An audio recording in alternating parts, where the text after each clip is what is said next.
So thank you, Lindsay, for coming, and thank you for looking at this project.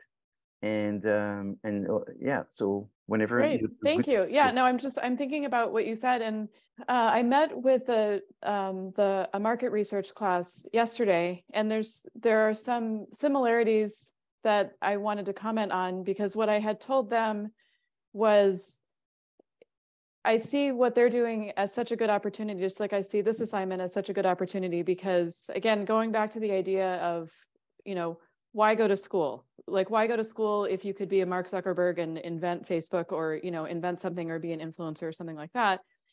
And I think the point is, what I think is really great about this kind of assignment is it's not an academic exercise, because I think there are some classes where the whole point is to create an annotated bibliography or create a literature review and really kind of follow a list of, complete a list of tasks that result in something that you would get a grade on.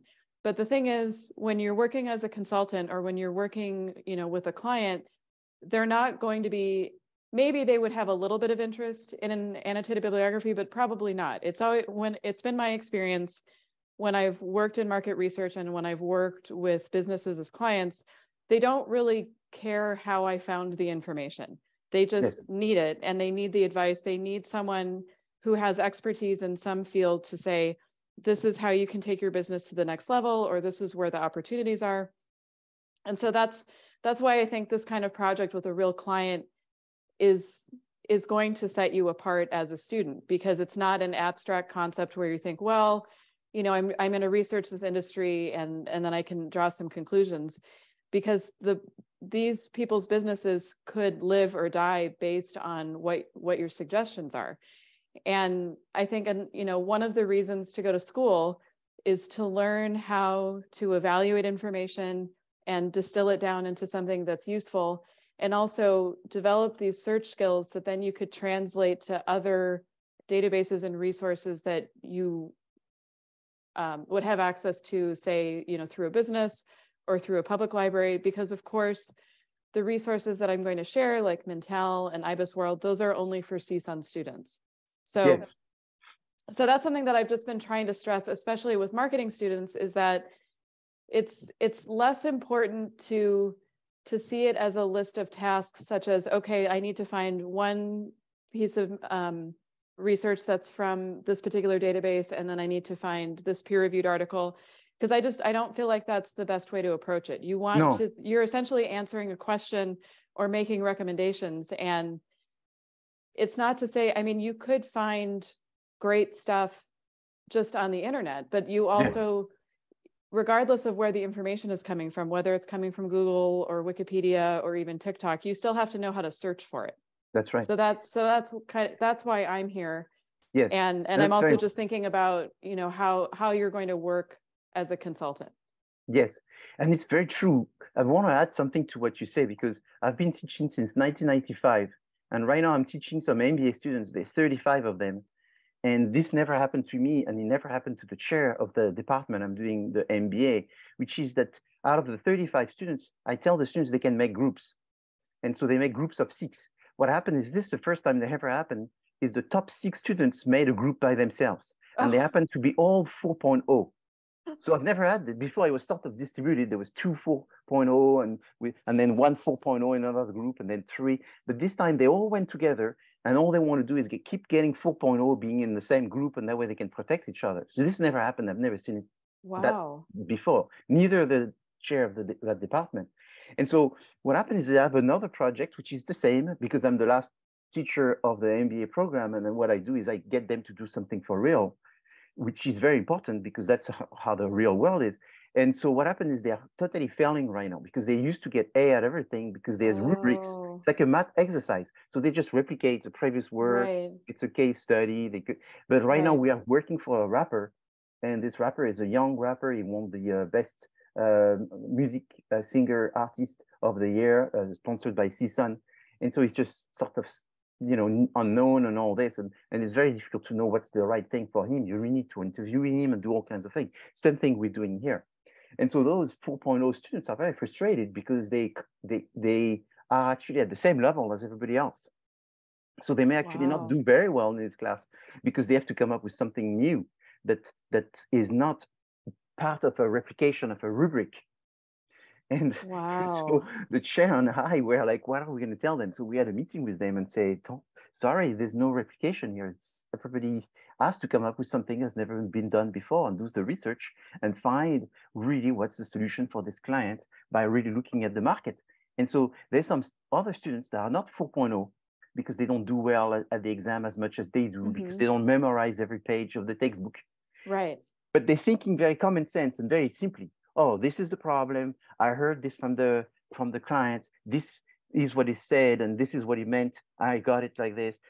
Maybe they just looked at the client's eyes, and based on looking at the client's eyes, they had some kind of intelligence to read through the client's eye, which is part of a sort of intelligence. I mean, there's a research from Harvard that was saying, asking people to look at a bunch of pictures, looking at people's eyes, and there were some people that could read so much information by just looking at their eyes versus some other people say, I see nothing. So in business, you're dealing with people, you're dealing with emotions, you're dealing with very many risk factors and all that. So you have to be really good to get information in order to make a better decisions, but there's no such a thing as 100% perfect decisions. So those 4.0 students are suffering because they're saying, this is not like accounting. Accounting, I studied the thing, I can get A every single exam. This is horrible. I don't like it because you have to come up with your own idea and so forth. Right. And so I'm glad that you brought this up, because I bring this up and students look at me and say, I don't know what you're talking about. But once you start working, you realize that it's not the 4.0 that are going to be the richest, maybe, because then there's a concept which is creation and understanding the situation and seizing the moment and executing an opportunity. So all of this is a different sort of intelligence, because there's very little replication, but everything is about adaptation and so forth. So thank you for bringing this up. Hopefully the students can hear that and see that this is what they're working on. It's I hope so. As real as it gets. Yeah, and I mean, I just think that's more interesting. And I just think you get to a certain point in education, and you must get tired of just kind of following steps. I mean, that's how I was, and I know it's a little bit different because I had a liberal arts background, but yeah, I think there's definitely a value to education. I mean, obviously that's why we're all here, but I just think this is such a great opportunity to really think creatively and work together and stuff like that. But anyway, I don't want to go on forever, so I'm just going to go ahead and start. So let me just put this together. Okay, so I'm here to talk about some ideas for how you would research the floral industry. And I guess at this point I should give kind of a caveat that, as we were kind of talking about, I don't ever want it to seem like there's only one way to approach something. This is merely, I looked at the description of the clients and I looked at, if I were going to be consulting for them, where are the places that I would look? Because the important thing is not to, again, like follow a kind of a set path, but just think about what types of information are you looking for? And then I can kind of give suggestions on, okay, if you wanted to look at the industry, you can look here. If you wanted to look at what the big companies are, you can look here. So some things might be helpful, some might not. This is just based on my opinion and my background. So, and all of these databases and resources are going to be linked in the LibGuide. And of course, the slides are already on Canvas, and I can be reached by email, and I'm still mostly working remotely. So for anyone who wants to meet, we can set up a time to Zoom. And that it actually, I know that at this point, people are, pretty fatigued of Zoom, but I will tell you, I've been a librarian for a long time, and I can tell you that Zoom is actually a really great way, especially for groups, to work together. And I can't tell you how much time I've lost over the years where students just can't even find my office within the library. And then even when we're there working together, I mean, we're still just kind of working from one screen, versus on Zoom, I can share my screen, students can share their screen. So I've really turned around on Zoom. I had gone through a point where I was kind of tired of it, but it actually works really great for group work. So what we're going to be talking about today is using OneSearch, using Mintel, IBIS World, Business Source Premier, Data Planet, and news sources. I'm going to get through as much as I possibly can. And this is just a partial screenshot of what the guide looks like. And again, just take what seems helpful and disregard what is maybe not. So before we even look into specific sources, some things that I want you to consider, and you don't need to answer them now. I mean, if you want to, you certainly can. You can put stuff in the chat or raise your hand, but I want you to think about, what are the occasions where someone would buy a flower, or sorry, not a flower, why they would buy flowers and why. And I mean, I think there are situations that are super obvious, like holidays, Mother's Day, Valentine's Day, and then there's sad occasions and happy occasions. You would get flowers for a wedding, for a funeral. So that's something to think about. I want you to think about whether cost is an issue, and this is something that's kind of interesting because the cost, especially just since the pandemic, has really fluctuated, and that's something that I've tried to understand. Because presumably if you're growing something, the cost shouldn't go up that much, but I think most of the cost is in terms of getting it to the florist, and then getting it to the consumer, because delivery costs have gone up and shipping costs have gone up. And then I want you to think about how you would choose a florist, and whether it's based on the location, the delivery, whether it's local. And I mean, when I was younger, even knowing that Telefloral, which is kind of the original system for how you would get in touch with a florist, even when that was in play, I would always just call a florist or just go and pick out what I wanted. But something that's been kind of interesting is a lot of different companies have popped up. I mean, I remember about 20 years ago, ProFlowers was something that I found kind of interesting because they were working directly with growers. So instead of having flowers kind of pass through a number of channels, they were working directly with the growers, and the idea was it was almost getting directly to you. And then more recently, I was using Books, more frequently, but I stopped using them because I had ordered flowers for my mom. I send her flowers all the time, and she's in Oregon. And I felt really guilty because I was tracking one of the arrangements that I had sent her, and I had assumed that it would be coming locally from Oregon. I mean, Oregon has all these flowers. I didn't understand why something would be shipped. And I was horrified to see that they had shipped my flowers from Ecuador. And I felt awful. I felt like I was single-handedly contributing to global warming. And so I just decided, okay, I can't do that ever again. And it's been interesting to see with, some of these bigger providers like 1-800-Flowers or even Telefloral, if you can have options. So if I ever have the option, I really prefer for there to be a local delivery or a local florist that's working, because again, I mean, I haven't ever seen anything come from Ecuador again, but again, I sent my mom flowers for Valentine's Day, and I thought I had chosen the local florist option, but I hadn't, because they overnighted the flowers from Massachusetts. And so again, I just felt so awful. So it's sort of interesting to think about. And I think as people are more interested in sustainability and also concerned about the cost in shipping something, I'm hoping that florists will start making that more of an option. Because I'm assuming that the reason in that case that they came from Massachusetts is that there had to have been some sort of deal where it was cheaper for them to overnight something than work with a local florist. But my hope would be that there would be at least a couple of florists where their niche is kind of that they only support local or native plants and flowers. So just something to think about. And then what are some alternatives to florists? And I'm asking that because when my husband and I got married, we wanted to do everything frugally but not cheaply, if that makes sense. We wanted to have a nice wedding, but I went to a wedding show downtown, and I talked to a couple of people who did flowers, and they said, what's your budget? And I said, well, for flowers, I only want to spend a couple $100. And they just they couldn't stop laughing. They thought it was the funniest thing they'd ever heard. And it turns out, I had no idea, that some people spend thousands and thousands of dollars on flowers for a wedding. And presumably they're not going to, create a garden out of them. They're just going to throw everything away when they're done. And so what I mean by alternatives to florists is my friend who's really great at putting flowers together. For $200, she bought flowers at Costco, just in Woodland Hills, and she created my bouquet. She created boutonnieres, and then she also created these really lovely arrangements for all the tables. And I have to tell you, as an enthusiast of Costco, I love Costco. I'm always surprised to see people kind of swarming around the flowers.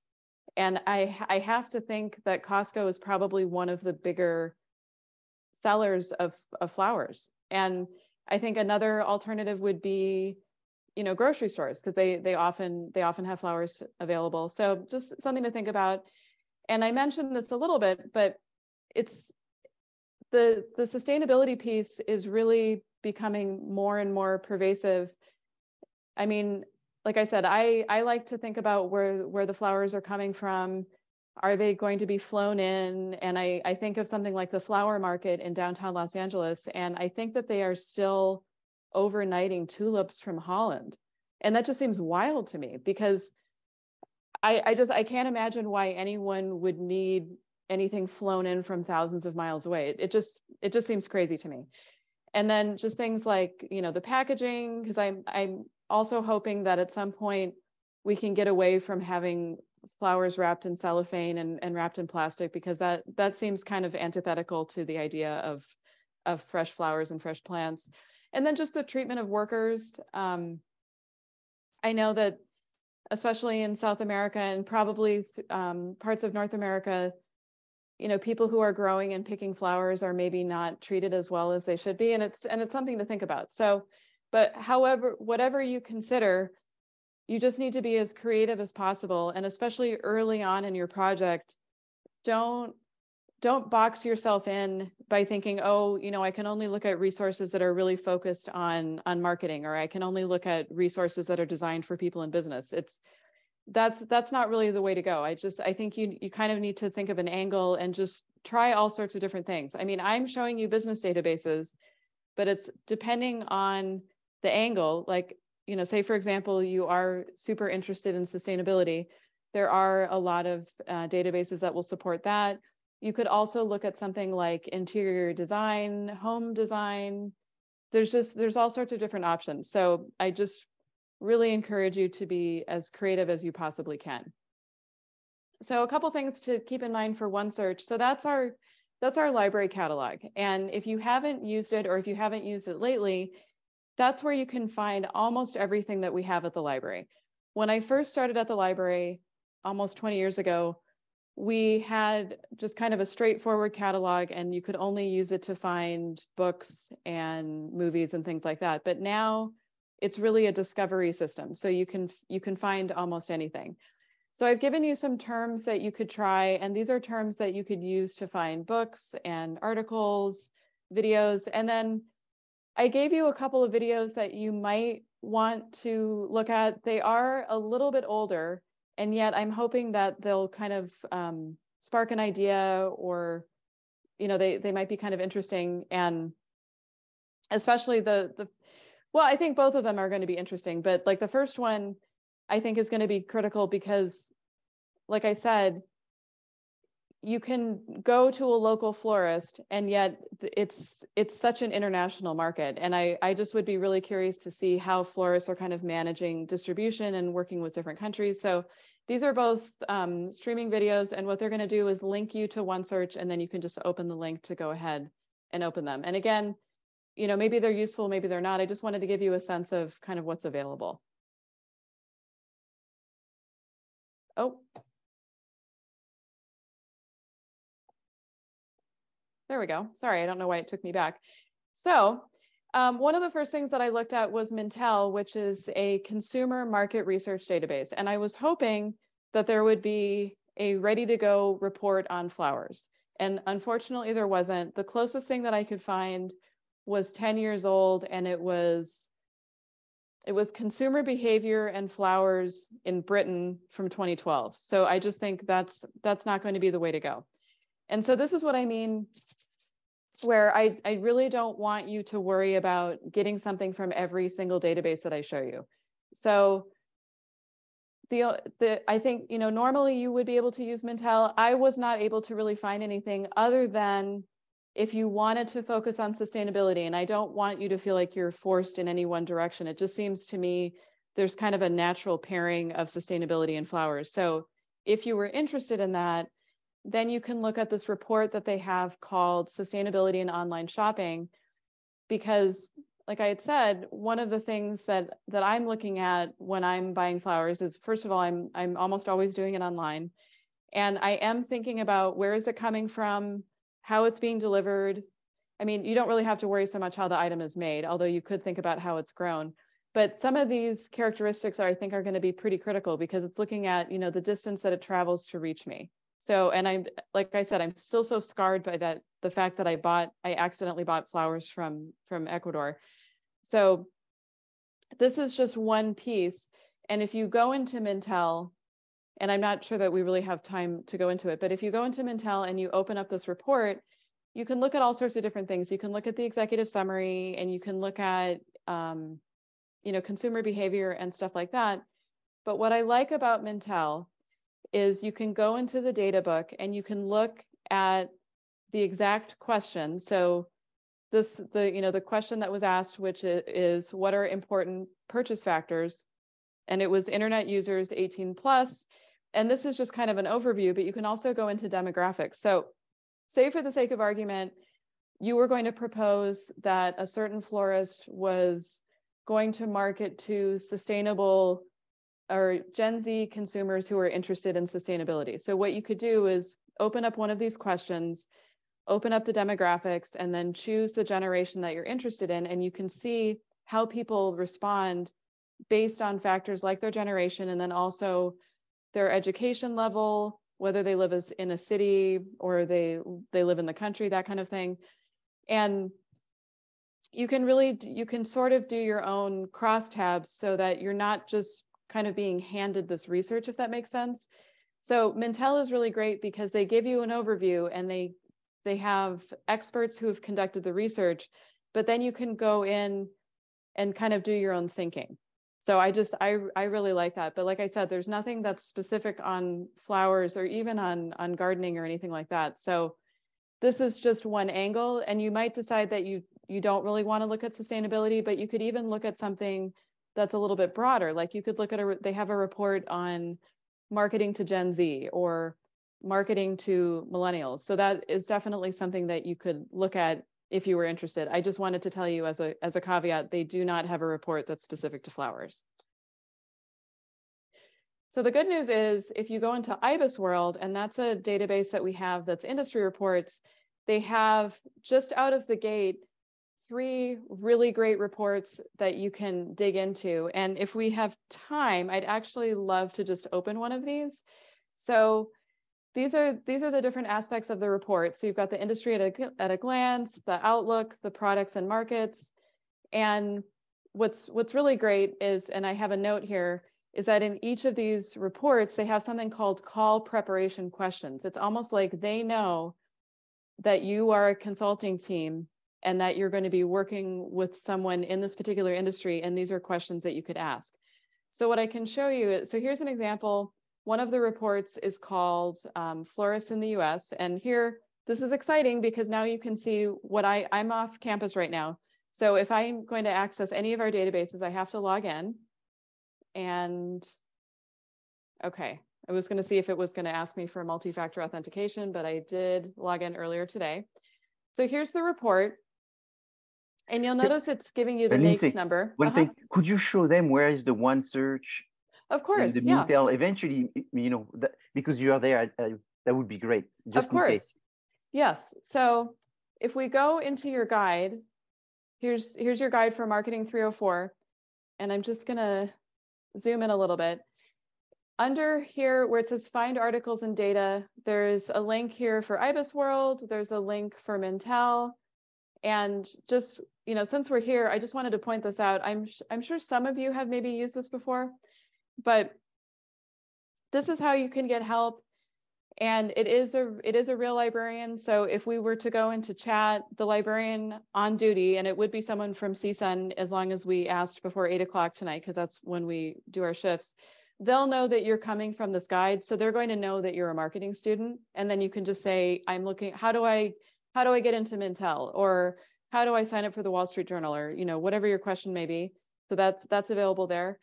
In terms of getting to OneSearch, it's built into our library homepage, and you can do a search here where it says articles, media, books, and more. Or what I like, especially for upper division students, is I like to go into advanced search, because then you can really control it quite a bit better.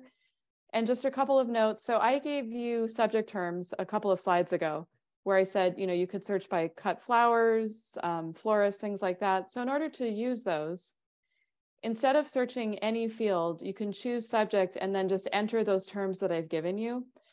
And so I'm just going to show you as an example, since we're here.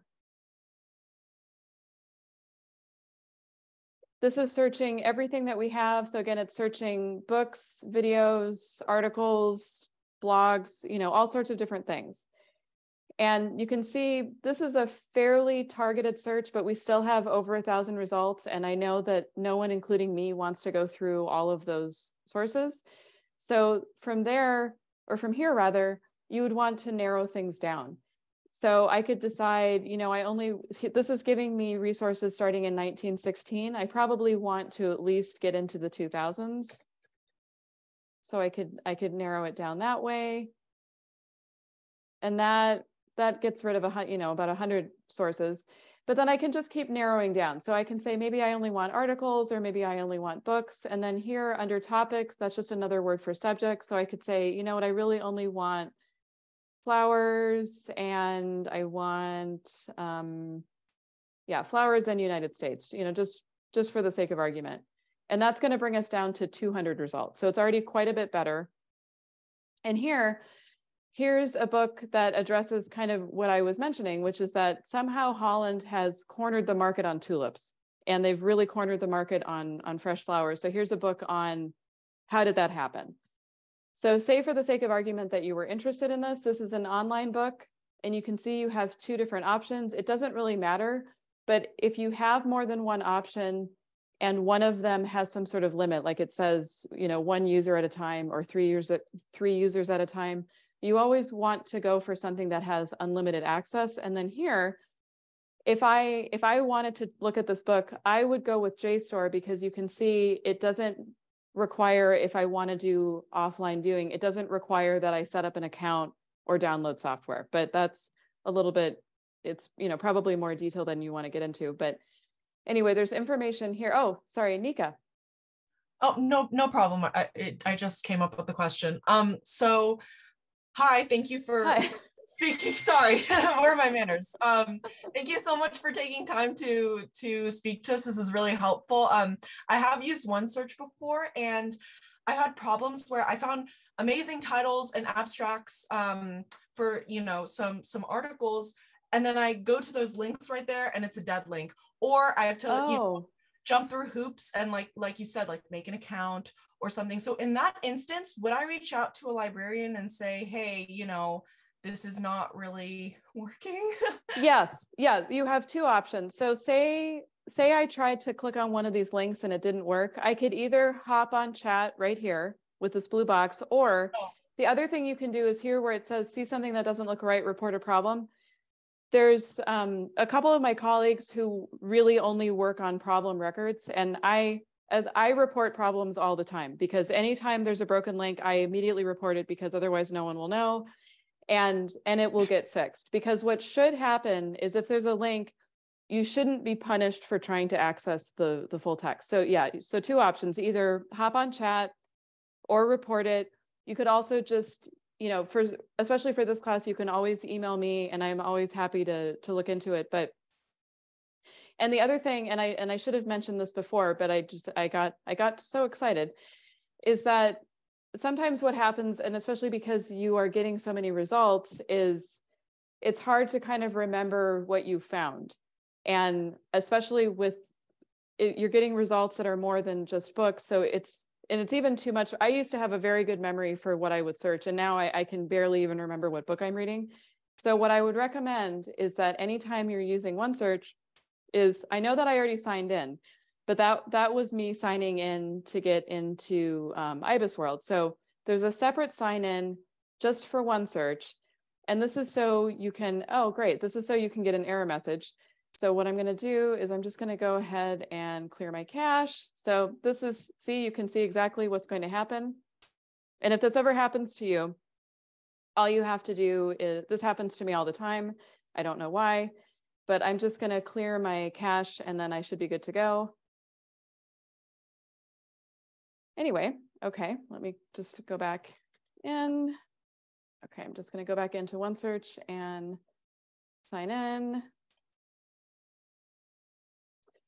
Okay, so I don't know why this is being difficult, and I don't want to waste your time by opening a bunch of different browsers. So what's going to happen, what should happen when it's not being so obstreperous, is that you can log in and then you can see what records that you've saved and you can see items that you've requested. And I would just, I promise you it works most of the time. I've been having a little bit of an issue with Chrome lately. So all you would need to do is sign in, and gosh, I don't want to spend too much time in OneSearch, but yeah, so what will happen when it's working, and I promise you most of the time it does, you can see what's there, you can save records. So you press this little push pin and save, and you can also save your searches. And I'm just going to show you that super quickly, and then we're going to hop back into IBIS World. Let's see. I'm going to see if I could get back into this search. Okay, so here's this book that I was interested in. So if I were signed in, the way that I would save it is I would click on this push pin, and I would quite literally be putting a pin in it so that later I can come back to it. What I can also do when I'm signed in is there's an option where I can save my query, which is another way of saying save my search. So then when I log in, I can look at my saved items, and I can also look at my saved searches. And then just one other note, if you're ever working on a group project and you don't want to be going back and forth on who has what sources, what I liked, or what I would do if I were a student is I would save these records and then I would email them directly from OneSearch. So because I can tell you from when I've done group work, it's so frustrating when everybody thinks that they have a great source and then it turns out that everyone has the same one. So you want to be communicating with each other and just send the record and kind of make it work for you. Okay, so if we go back to IBIS World, which again is linked from your guide, and then another way to get there is from the library homepage. You can click on databases, and we have 288. So there's zero reason for you to memorize all of the databases. All you need to know is where you can find them. So they're arranged alphabetically, and then we also have them arranged by subject. So if you know that there are databases for marketing, but you don't really exactly remember which ones are recommended, you can just choose marketing, and my picture will come up. That's how you know that you're in the right place. And then these are the databases that I kind of sign off on, and then other ones that are recommended. Okay. So if we go back to IBIS World, so here we are. This is the report called Florists in the US. It gives you the NAICS code. So here, if you wanted to find other information about American florists, you could make a note of this code, and many of our databases will let you search by NAICS. So like Business Source Premier, Mergent, IBIS, of course, and other business databases will let you do that. And so it gives you all sorts of helpful information, like especially for flowers. The supply chain is super crucial because most florists aren't growing plants and flowers in their backyard and then just handing them to you. It has to go through all of these different stages. And here, this is really great because it's showing you who are going to be the big consumers. So it's obviously people, but then also, wedding services, funeral homes, conventions, food service, there's all sorts of different consumers of flowers. And then they're giving you related industries. So one of them is supermarkets and grocery stores, because like I said, even Trader Joe's sells flowers. So a lot of grocery stores sell flowers. So that's something to think about. And here they're looking at the major players. And what's interesting to me is the only one they're able to name is 1-800-Flowers, because it's such a, what do you call it when there's maybe one dominant, but then it's not that it's watered down. What's the term for that? Where there's not a lot of big players. Monopoly. That could Monopoly. be, yeah. Oligopoly or something. Something like that. I feel like there's maybe another term for it, but there's just not household thing. Yeah, there's not a lot. It's a lot of little companies and then kind of one big one. But so it gives you all sorts of different things to keep in mind. You know, you've got the competitive landscape. Yeah, here. So they talk about how it's a low concentration. That's still not quite exactly. I will remember the term at 3 this morning. I promise you. So, and then I had mentioned the call preparation question. So this is where if you were working with a florist and you were trying to help them with sales or marketing, these are questions that you could ask, like how have you adapted to online sales? How are you working with your suppliers? This is kind of interesting. It talks about knowledgeable and passionate staff to ensure flower arrangements are completed thoughtfully. And that, I just think that's really important, especially if you're doing something like, arrangements for a wedding or a funeral. You can't just be throwing things together. I mean, it's a really important piece of something that's, a rite of passage or a tradition. So you would really want to be thoughtful about that. And just a quick note, if you were going for the academic part of your project where you're turning in a bibliography, I just wanted to point out that you don't want to cite IBIS World as the author. So here you have Ariel Rose, who's the author, you have the date, you have the name of the report. And I don't expect you to have an encyclopedic knowledge of how you would cite all of these different resources. So what I've done is if you go to your guide and then you go to the left here where it says APA Business Citations, there are 2 guides that address pretty much every single business citation you would ever need to know. And these are as much for me as they are for you, because I can tell you when I first started using IBIS World, I just thought, how in the world would you cite that? Because, I mean, sorry about the pun, but because the guide that we have is really kind of addressing things like articles, book chapters, encyclopedia entries. There's nothing to say, if you're looking at an industry report, how would you cite it? So that's why I've given you these 2 different guides so that you don't have to worry about it. And I never want you, I don't want you to lose points for anything, but I really don't want you to lose points for something like you formatted an industry report the way that you should have formatted an article or something like that. So I would just make a note of all the pieces that you need, like the author and the date and everything, and then just go to one of these guides and create your citation. Okay, so that is what IBIS looks like. And I just did a very quick search. I just entered flower, and these are all of the different resources that came up. And there's even a benchmarking report on 1-800-Flowers, which is, by their estimation, the biggest provider of flowers. So you can kind of look at what's happening with them. And yeah, just see, the history of their company. What are the different brands that they operate under? How much money are they making? It seems like they're doing pretty well. Anyway, so there's just all sorts of different things, but the idea is that this is really looking at industries. So if you're ever, say you were working with a small independent company or, any kind of small business, you wouldn't find that in IBIS World. You have to look at bigger publicly traded companies, or you have to look at industries. So I've also seen students get kind of confused there. So that's something to keep in mind. This is looking at industries and huge, huge corporations. And let me just go back here. So yeah, so we looked at florists in the US, and then there's other reports that I think that you might want to check out, especially the plant and flower growing in the US. And okay, yes, we talked about the call preparation questions. So I'm going to go on to the next one here, which is Business Source Premier. And this, kind of like Mintel, was a little bit challenging. I was hoping to find a nice company profile or SWOT analysis that was specific to flowers, and I couldn't find anything. But what I did was I gave you links for the closest thing that I could find. And again, I was thinking about grocery stores as being kind of a substitute for florists, and Kroger is the parent company for Ralph's and Fred Meyer and Food for Less. You know, they own a lot of different grocery stores. So I've given you a link for a sample profile and a sample SWOT analysis, purely so if you're ever asked to find one or create one, you kind of know what it looks like. So I can show you what that would look like.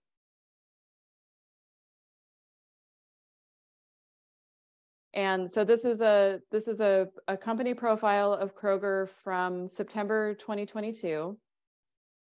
And again, I understand that grocery stores and florists are not the same. It's just my reasoning is they sell flowers, and that's part of it. So, and this is just to show you, what would a company profile look like and what sort of things are you looking for? And a lot of it is going to be, any companies that they've acquired, new brands that they've introduced, anything that's kind of happened in the last few months.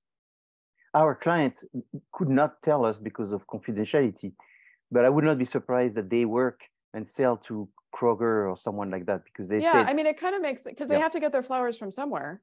Yes, exactly. Because there's, I would be shocked if Kroger had a direct line to a grower. It just doesn't make any sense. It wouldn't be very efficient. So yeah, and I just think you can't count out grocery stores or like Costco or places like that, because I guess it's just based on my own observation, but I just think they're in the mix in terms of selling flowers. And I don't know that anyone would go to Ralph's to get their wedding flowers per se, but they're definitely getting them as an add-on and stuff like that. Okay, so this is our sample company report, and then I also just gave you a sample SWOT analysis, and a lot of times the company profiles will include a SWOT analysis. So, but what's nice about the ones that are in Business Source Premier is it gives you a little overview, and then instead of just giving you the table, where here they like one of their strengths is a store network, and a threat is regulations, they give you a whole explanation of what's happening. So, and see, it's interesting here because one of their strengths is the supply and distribution system. So I would have to think that would feed into the flowers and stuff like that. So, and I would imagine that this would at least address, how important are the flowers and the gifts as part of their overall success. So, and when I included these, I didn't realize that there was that benchmarking report on 1-800-Flowers. So, which kind of brings me to a point that I didn't put in the slides, which is that even me, as someone, I spend all day in OneSearch, in databases, I almost never find what I'm looking for the first time. So not only do I not want you to just take everything as gospel in my slides, I don't want you to think, oh, I did one search and I didn't find anything, so the library doesn't have it, or this isn't the right way to go, because you just don't know what the metadata is with the database, and you don't know maybe how terms would have changed. So I know the temptation can be there to give up, because if you use something like Google, most of the time it will say, oh, did you mean this? And they'll find all of these other things that you didn't know that you needed.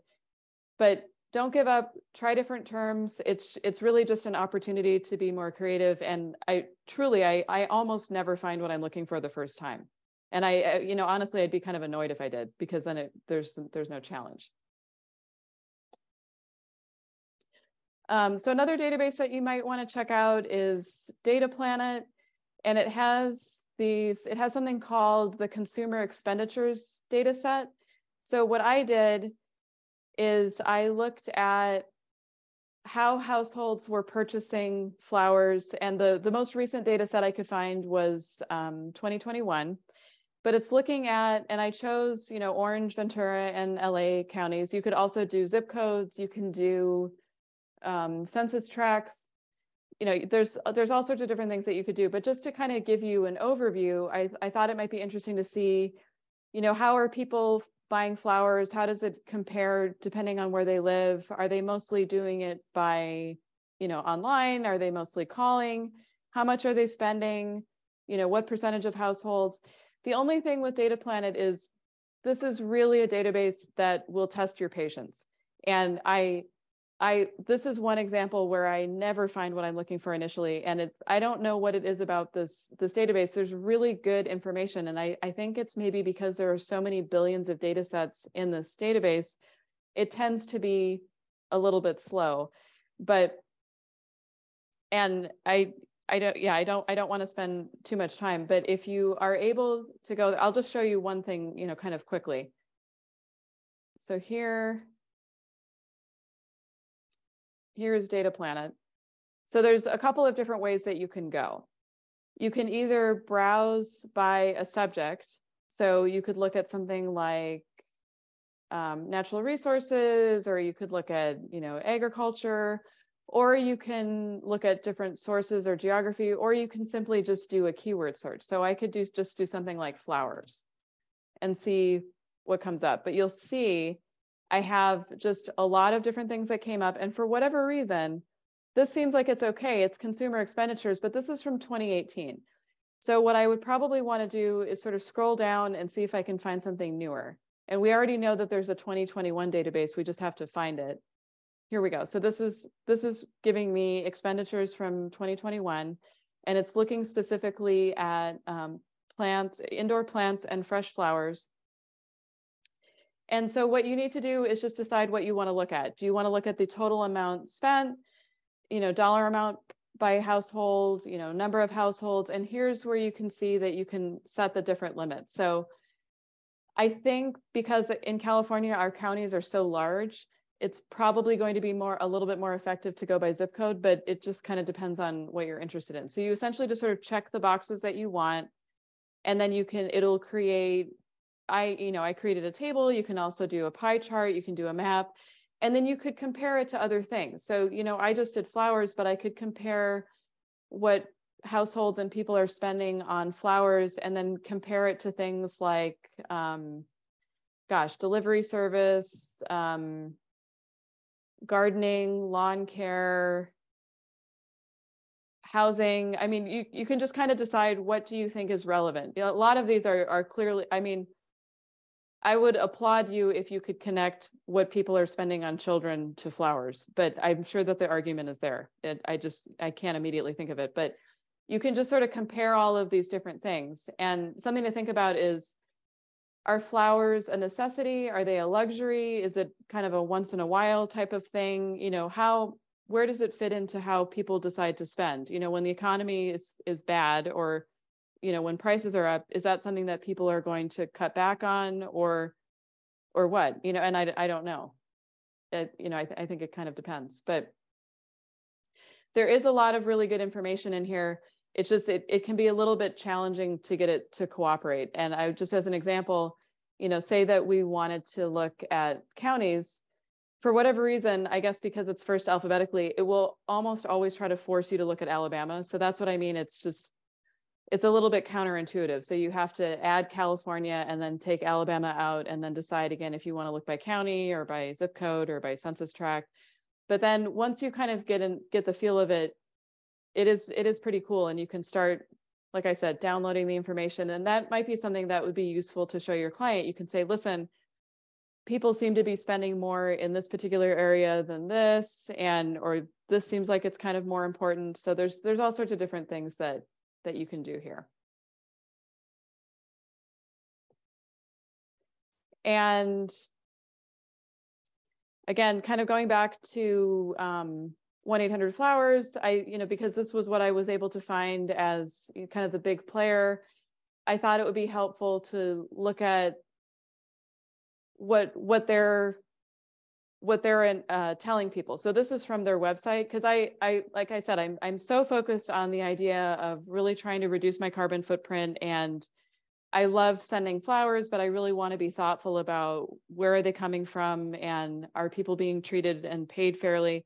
So I went to their website, which I know sometimes you'll take a class and your instructor will say, don't use the internet. You can only use library resources. But if you're going to be researching an industry, or if you want to know who a competitor is, I don't know why you wouldn't want to look at websites, company websites, professional organization websites. And I was just curious, what does 1-800-Flowers claim they're doing in terms of sustainability and responsibility? So this to me was pretty interesting because they talk about direct ship. They have these different practices. And because if I wouldn't have known what the industry organizations are for flowers, because I just would have no idea. So that's why I took a look at this and I looked at, what are they considering in terms of sustainability? What actions are they taking? And then I've given you links here to the organizations that they've cited, because I think most people have heard of the Rainforest Alliance and are familiar with the idea of fair trade, but like Global Gap, I had never heard of. So I thought that might be something kind of interesting to look at. And I also thought it was good that they are addressing the idea of safe working conditions. So that's something for you to consider. And then finally, I would be curious in talking to the client and working with different florists, where are they making most of their money? And the reason I'm asking or considering this is because every time I order flowers, there's a pop-up that says, are you sure you don't want to add chocolates or a teddy bear or this or that? And I can tell you, if I sent my mom any of those add-ons, she would be furious. But some people kind of go for that. And I have to assume there must be a really high profit margin on those add-ons, because you don't have to worry. Well, chocolates, I guess, could go bad, but I feel like it has to be really cheap for the florist or the provider to add that, and it's not, and it adds value to the consumer. What's the big cost difference between shipping versus delivery? And then how do florists kind of plan ahead, whether there's, a drought or some sort of natural disaster, or if there's any kind of damage or issue with delivery and shipping. Oriel. Yeah, so I had a question, like, since our client is also they're also what's this? A consultant to other businesses. Mm-hmm. If they only have one kind of place where they get the profit, which is their consulting with other clients, like, what else would you ask them in terms of profits? Oh, gosh. That I don't know. Okay, that's fine. Yeah, no, yeah, I don't know. Professor Vigneron, what do you think? Oh, you're on mute.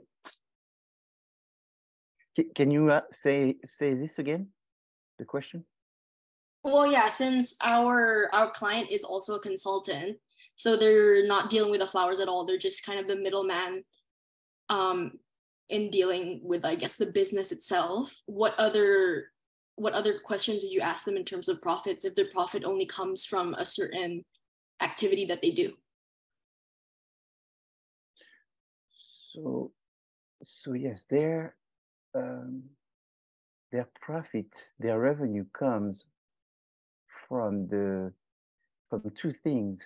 three things. One is the service of putting people in touch and getting a commission for this, for the sales that people are making from being connected. Two is they're making money from the marketing services. So that's pure marketing services, such as creating their websites, creating their marketing materials. So that's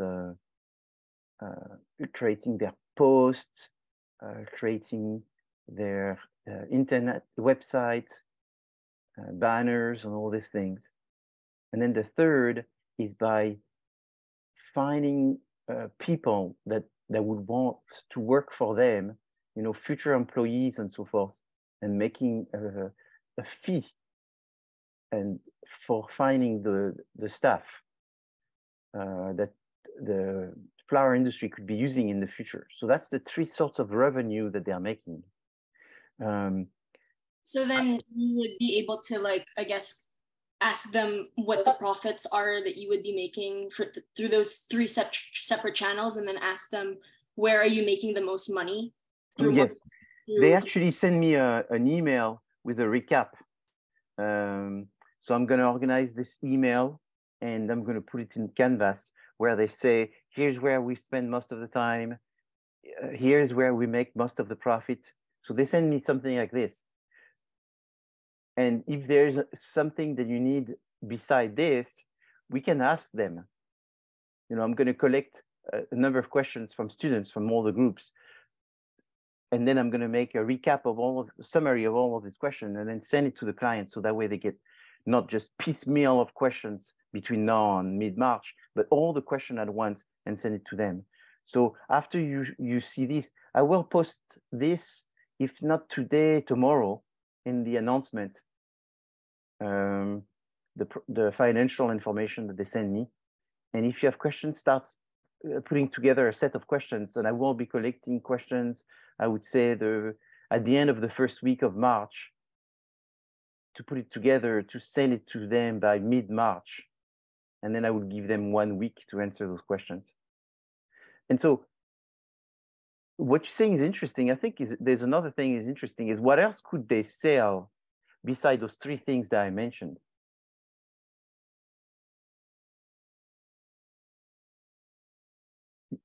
Did you hear this, Ariel? What I'm saying? What else could they sell? Yeah. What else could they sell? So is there some other industry that sort of could be combined with the flower? So could the chocolate be one, or what else could there be? Obviously, you don't want to go and create something too complicated that is far from them wanting to go.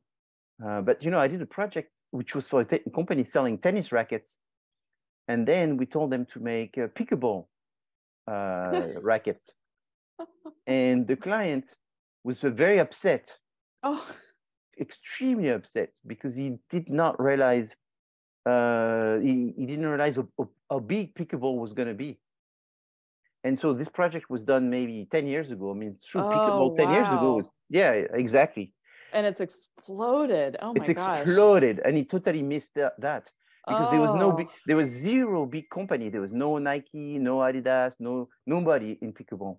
And he was something like the 37 largest tennis racket maker in the world. So we told him to go from 37 to number 20 is going to take millions of dollars. And we say, why don't you go into pickleball? There's nobody, and it's with the 1 million that you spend in tennis, you're going to be the number one, and then that thing's going to take off, and you'd be the number one in something taking off. And it was like, pickleball is never going to take off. Oh my gosh. Yeah, exactly. Yeah, that's because you see, Lindsay understands marketing, and that was a big mistake, massive mistake. Yeah. Oh my gosh. Totally missed it. That company would have tripled, quintuple. It would have been beautiful, like a massive success story, and they just didn't see. Wow. They just didn't see the opportunity. So we told them, I have the reports and all of this, and I even have the email from the CEO, which was the third generation, because his business was almost 100 years old, that was telling me that pickleball is never going to go anywhere. And so, okay, thank you. We did the same. We did the same to the largest watch company in the world. So I don't really want to say the name because I don't want to insult anyone. And at that time, I think I told the students came up with this idea of smart watches. And this was like 15 years ago. And we told this to this company, and this company said that didn't exist. And it's true, it didn't exist. If you put smart watch on Google, it turns you zero. It's one of those two things. They say, sorry, that does not exist. It hasn't been invented yet. So we told them that, and they say no. And then 2 years after, Apple started selling the smart watch. God. And this company now is not number one anymore. They were number one for maybe 50 years. Yeah. And now it's Apple. They just went, and they started making smartwatch maybe a year ago. Oh. Yeah. Too late. Too late. Oh my God. Too No. late. Oh my God. Yeah. It happens. Yeah, it's brutal when you see it happens. And I have a lot of stories like this where we told people and they just say, what you guys are doing makes no sense. And some of the people tell us that we are just brilliant. You know, I mean, we did one for a honey company, and the person that had done that for 40 years, and he told us that, gee, he's done this for 40 years and our ideas were amazing. And now you see companies doing it and they're just exploding. And he's doing it too. That's very nice. Actually, the client actually ended up doing what we told him to do. And so we see that they are doing it, and hopefully they're doing well. But that you can only tell, and then they have to do it, you know. Well, what comes to mind is, you know, Reese's Pieces exploded after they were featured in E.T. And Reese's Pieces were only in the film because M&M's passed, because they said no one's going to watch this dumb movie. Oh yeah, exactly. And yeah, I mean, so there's so many stories where someone isn't willing to take and that seems like such a low risk.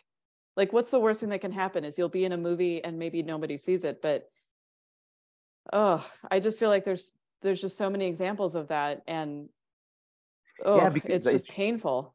It's very painful. You have to have the humility, and you have to look at the data, and sometimes it's very difficult to have I only have one cousin, and she works for Universal Music, and she was telling me when she was in London, she had the group of people presenting the Spice Girls, and she looked at that and said, that's dumb, forget it.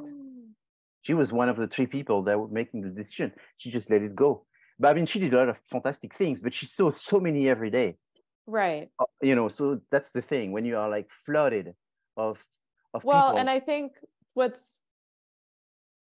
if you're going to engage a consultant, whether it's, you know, through a class like this or through a firm, I think you have to let some of that control go, and you have to be open to new ideas. Otherwise, why are you working with a consultant?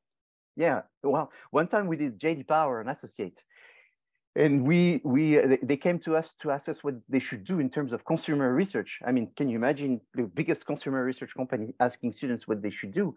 And then we told them that they should improve their website. Their website. Yeah, that's exactly. And they had the humility. And in fact, Mr. J.D. Power came and says, can you recommend 2 students? I want to hire 2 students in this group. And I recommended the 2 people. And then he invented the job. He became a marketing internet director, the 2 students. And they had a 6-figure revenue, and the students couldn't believe it. And then they did this till a few years ago, where they moved to another position in some other large corporation. But the students were thrilled. They come regularly to be speakers at CSUN at the college, and they talk about this opportunity. And that was in my class, where we looked at everything J.D. Power is doing. But that was very difficult because they are the best. So we look at what the best is doing, try to find a crack, and we found a pretty big crack. And we told them, and all the executives were looking at each other and say, "Oh, that's right, that's a big crack. How did we let that crack happen?" And then they said, "Okay, we're not going to reinvent the wheel. We'll hire two of the students that tell us about the crack." And so it happens. And so that's what the students are trying to do in this class. And I've already heard some very good opportunities, and they were totally out of sort of the cookie cutter, you know, type of thing. They had to started to look on the fringe and on value, trying to add value to the client. But you can't be totally far off. You know, they're not going to be making ketchup or something like this. Right. It has to be something connected. Well, and it can't just be, you know, one person's opinion. There has to be some basis for it. And so I guess that's where I hope that, you know, whether people decide to use library resources or any kind of resources, it can't just be one person's opinion, and there has to be something to back it up. Exactly. So there has to be kind of a happy medium. So yeah, to your point, you can't say, okay, well, Flourish should just start selling condiments now, because that doesn't make any sense.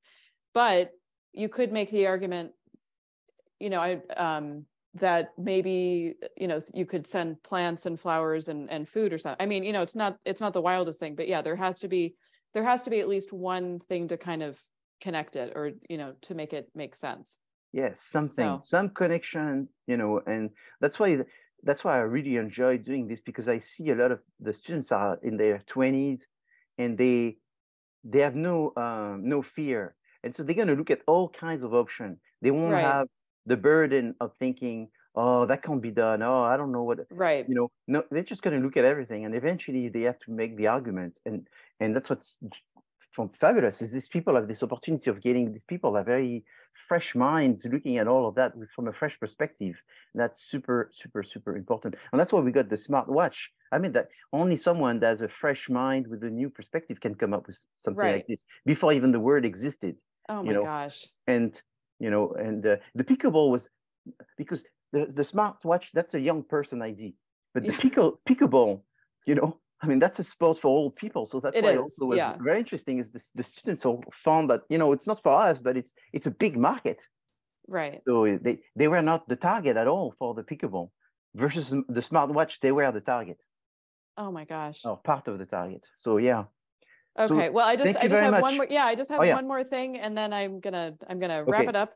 So that was I just had one, and boy, you can't top pickleball, but I just wanted to give a couple of suggestions on in case anyone wanted to look at news sources. And I mentioned this because for whatever reason, OneSearch is really terrible at giving you good news sources. And I never saw it more than during the election.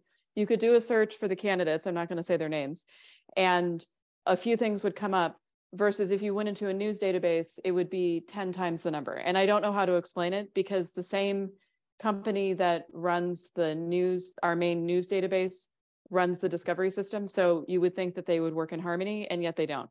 So I've just linked a couple of kind of general stories about the floral industry. And then we have this really nice guide that specifically shows you how do you find a specific newspaper. Like, let's say you really want to look at the Washington Post or the London Times, or, you know, whatever it may be. So this just shows you how you can do that.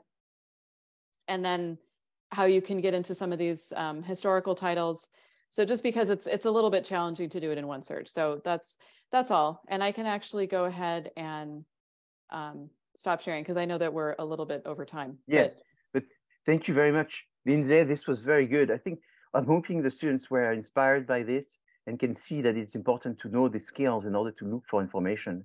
It's not just everything on Google, like you mentioned when you started. No, and I mean, I guess I'm in the right job for myself, because I find it really fun, but I know that it can be frustrating. But this is, to me, in my opinion, especially if you're working with a client, this is the most fun part of it, where there is no crazy idea. And to your point, I'm trying to get back the self-confidence I had in my 20s. I mean, when I think of the stuff that I did, oh my gosh, I had all the confidence in the world. And now I feel like I question myself, and I think, oh no, this won't work because of this, and that won't work because of that. And so I just think you're 100% right. This is the time to just throw everything and see what sticks. Absolutely. Yes. And then work with your group, because like you're saying, when you're looking for something, you're making progress, and then you have to be patient. But when you're working with a group of 5, 6 people like this, it's very important that they share the information and they have discussions.